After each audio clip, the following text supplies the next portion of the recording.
نام تو نہیں لوں گا ان محترم ہستیوں کے تاکہ کسی کی دل آزاری نہ ہو، لیکن حضرت مریم علیہ السلام کے بارے میں یہ ذکر ہے کہ ان کو کل عالمین کی عورتوں میں سب سے بلند درجہ عطا کیا گیا، تو کیا ان کا درجہ ان عورتوں سے بھی بلند ہے؟ رسول اللہ علیہ وسلم کی ازواج مطہرات جی ایسا کہہ لیں یا بیٹی وغیرہ؟ جی جی ٹھیک ہے، اس کا حل قرآن کریم نے خود پیش فرما دیا ہے جی، کیونکہ قرآن کریم نے صرف حضرت مریم کو کل عالم پر فضیلت کا ذکر نہیں فرمایا، بلکہ بنی اسرائیل کو بھی تمام جہانوں پر فضیلت دینے کا ذکر فرمایا ہے۔ درست ہے، صحیح ہے، تو وہاں سے بات شروع ہونی چاہیے۔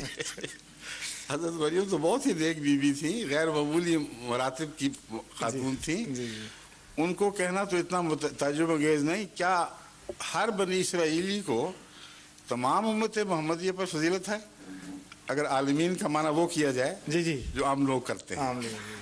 مطلب یہ ہے کہ ہر زمانے کے عالمین اور ہوا کرتے ہیں۔ اچھا جی، ٹھیک ہے جی، اور اس زمانے کے عالمین کی بات ہو رہی تھی۔ صحیح ہے، ٹھیک ہے جی، اجازت سے جی، شکریہ۔